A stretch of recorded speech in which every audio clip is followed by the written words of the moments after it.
mimma yanbaghi kitmanuhu al-faqr wal adawa wat ta'ah was safar illa an darurah.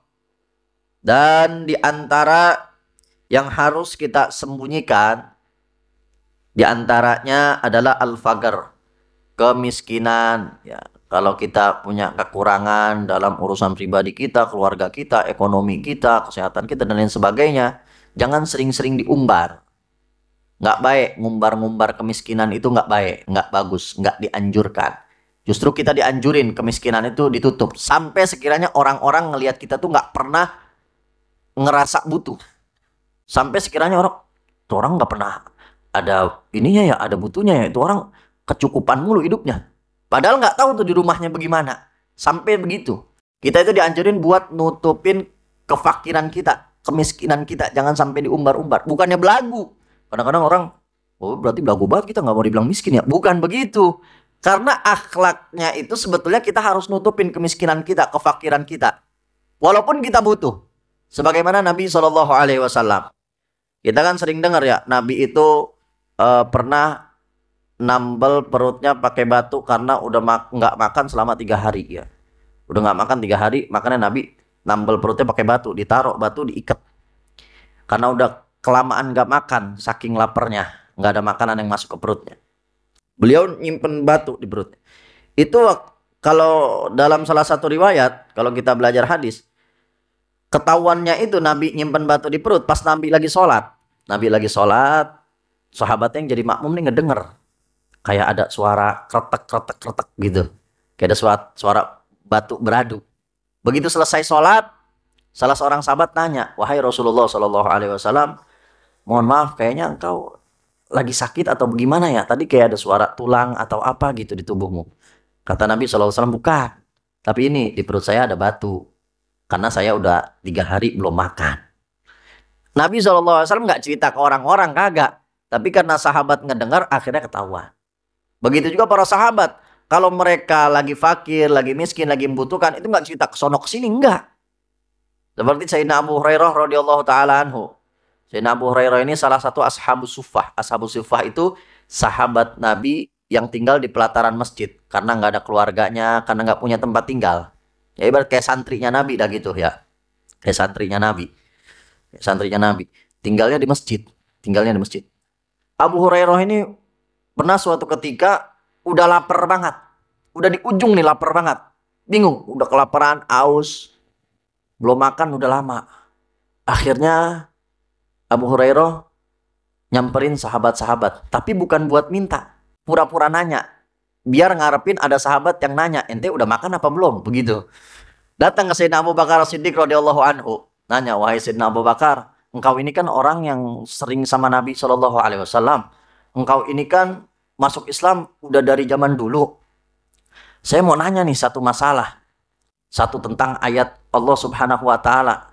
Ayatnya begini-begini. Ini asbabun nuzulnya apa ya? Sebab turunnya apa ya? Padahal nanyanya pura-pura. Sayyidina Abu Hurairah udah tahu itu jawaban. Cuman berharap Sayyidina Abu Bakar nanya, ente udah makan apa belum? Begitu. Akhirnya Sayyidina Abu Bakar ngejawab panjang lebar. Panjang lebar dijawab. Panjang lebar dijawab sampai selesai dijawab sama Sayyidina Abu Bakar. Sayyidina Abu Bakar nanya lagi, ada yang mau ditanyain lagi nggak? Kata Abu Hurairah, udah nggak. Jalan lagi Abu Hurairah radhiyallahu anhu. Ngadep ke Sayyidina Umar. Ke Sayyidina Umar. Wahai Sayyidina Umar, pura-pura nanya. Padahal udah tahu jawabannya. Engkau ini kan orang yang pinter tentang syariat. Saya ada masalah nih. Ada dua orang ini punya masalah. Begini. Kira-kira gimana itu hukumnya ya? Pura-pura nanya. Ngarepin Sayyidina Umar nanya ke Sayyidina Abu Hurairah, udah makan apa belum? Begitu. Dijawab sama Sayyidina Umar panjang lebar. Begini dalilnya, begini referensinya, begini hukumnya. Sampai akhirnya Sayyidina Umar selesai ngejawab, nanya sama Abu Hurairah, ada yang mau ditanyain lagi apa enggak? Kata Abu Hurairah, udah dah, enggak. Jalan lagi ke Sayyidina Utsman. Jalan lagi ke Sayyidina Ali. Begitu juga. Sama, semuanya nggak ada yang nanya udah makan apa belum ke Sayyidina Abu Hurairah radhiyallahu anhu. Ternyata Rasulullah SAW ngeliat. Rasulullah senyum aja. Sini Abu Hurairah.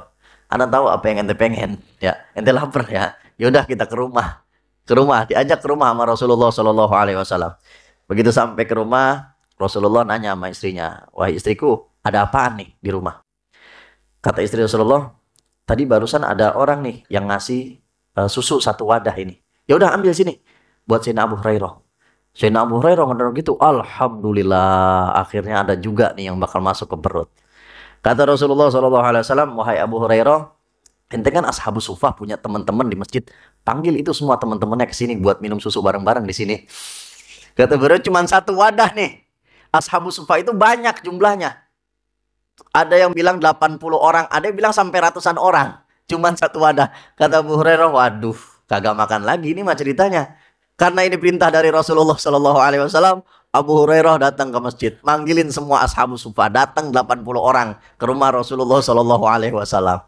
Begitu sampai, kata Rasul, wahai Abu Hurairah, ente di dalam. Panggil 10 orang, 10 orang gantian masuk buat minum ini susu. Akhirnya Sayyidina Abu Hurairah duduk aja ngeliatin. Rasulullah minumin para sahabat 10 orang, 10 orang, 10 orang, 10 orang sampai habis 80 orang. Akhirnya kata Abu Hurairah, waduh bagaimana nih? Masih ada apa enggak nih susunya? Akhirnya kata Rasulullah SAW, ya udah sekarang ana yang minum ya, kata Rasul. Diminum sama Rasulullah SAW. Selesai beliau minum, Rasulullah bilang sama Sayyidina Abu Hurairah, oh ya Abu Hurairah sekarang ente bagian minum. Kata Abu Hurairah, begitu Abu Hurairah minum, ngelihat itu wadah ternyata masih penuh berkah dari Rasulullah SAW. Diminum sama Abu Hurairah, diminum sama Abu Hurairah sampai secukupnya. Ya, secukupnya karena ini susu Rasulullah SAW. Akhirnya secukupnya doang diminum. Kata Abu Hurairah, udah wahai Rasulullah. Kata Rasulullah, enggak, minum lagi. Diminum lagi sama Abu Hurairah. Udah Rasulullah, minum lagi, kata Rasulullah. Diminum lagi sama Abu Hurairah. Sampai wallahi ma ajid maslak ya Rasulullah. Wahai Rasulullah, udah nggak cukup lagi, udah full ini perut.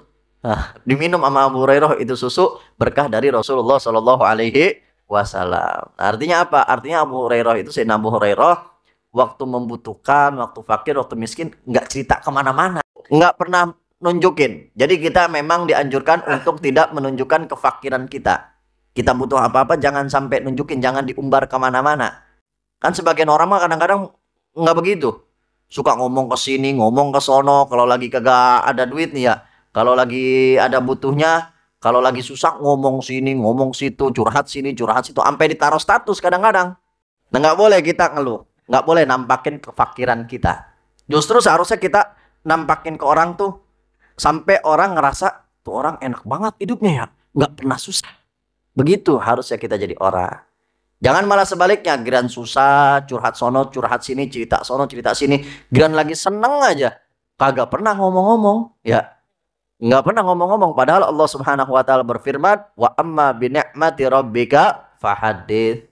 Dan atas nikmat Allah Subhanahu Wa Taala maka hendaknya sampaikanlah, berbagi kenikmatan, berbagi kebaikan. Nah, dianjurkan kita untuk menyembunyikan kefakiran kita, kemiskinan kita. Jangan diumbar-umbar, jangan disebar-sebar.